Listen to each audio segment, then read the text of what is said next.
Hello everybody, welcome back to another video. Today's video is going to be actually a continuous series of several videos throughout summer, spring, and fall, and it's going to be about how to grow watermelon crimson sweet from seed.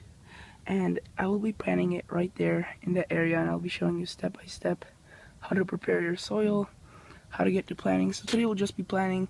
Next time I'll probably update you once they germinate, and then so on and so forth. So please stay tuned for this series. And now all we gotta do is mark out our area. So the area that I'll be planting my watermelon is this area from that wood post right there all the way probably somewhere past that yellow dandelion. Again, watermelon doesn't need that much space. It just needs a lot of space to crawl about. And you can see here's my yard, and I will be releasing these watermelon out here. But for its actual roots, it doesn't need that much area, but it does need to be well fertilized.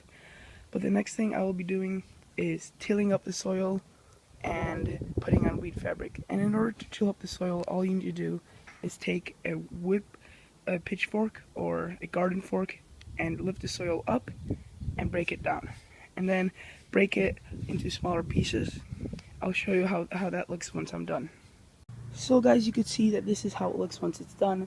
Very loose, very fluffy soil. I mean, I could just poke my hands right into here and it's nice. And the reason why I'm doing this, say this soil, look, untilled, I can barely poke my hands into the soil. I'm trying hard. This, go right through. So this is much better soil. It's a little bit clay, as you can see. If I squeeze it, it sticks together. But I will be adding some amendments, like some fish fertilizer, and I will also be adding some blood meal for nitrogen. So I'll show you how I'm gonna add those next. So all I will be doing right now is taking some of this fish fertilizer. Hopefully you can see that, all-purpose fertilizer and Alaska Pent. So all I'm gonna do is just take a couple of handfuls and mix it in. And once I'm done putting in the fish fertilizer pellets, you can see they're little pellets, and these break down quite easily, but that just goes to show you that these are organic and they're made out of actual fish fertilizer remains or fish remains. And once I'm going to do that, I'm just going to take my fork, turn up the soil, and flip it inside out. And that way the fish fertilizer pellets will be deep inside the soil and they will break down and the roots will be able to absorb it. Alright guys, so you can see I laid down the weed fabric. It is very thin. It's enough for the roots to get air, and it's enough for the water to soak through. And if you're wondering how much does this cost, this is so cheap, it's ridiculous. So this cost $1 plus this is all the extra fabric I have. So I didn't even use all of this, and this all cost $1. Again, you will also need some staples, but all I did was take some metal poles that I had laying around the house. I bent them over and I stapled them in. Very simple, very sturdy.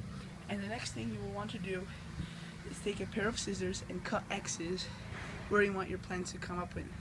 That will be enough. That will be necessary for the plants to poke through, because if you just planted them underneath and you laid the weed fabric on, the plants would not get through.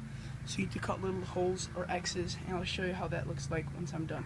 Alright guys, before I plant the watermelon, I just wanted to give you some background information about watermelon. Watermelon absolutely adore warm weather. I mean, they just love warm weather. In order to germinate, the soil needs to be around 70 degrees. Right now, it's around 60. That's why I'm using the weed fabric, because not only does the weed fabric prevent weeds, it also heats up the soil since it's black, and black absorbs heat. So that will definitely be something I'll need to be using for maybe my warm weather crops like cantaloupe also. We'll see about that. And the watermelon love lots of water. They need deep watering. They can't dry out. Need full sun. And those are basically the three main details you need. The previous details I already went over. They need fertile soil, a lot of phosphorus, nitrogen, and potassium, especially those three. And they also need a lot of water, fertilizer, good deep, loose soil, all those things. That's what watermelon need.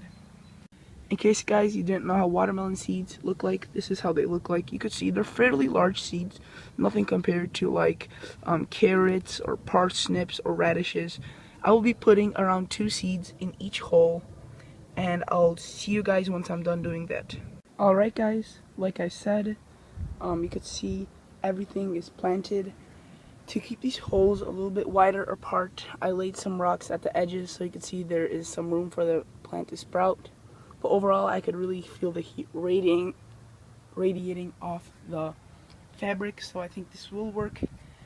And as always guys, all you need to do is water your plants, which you always need to do.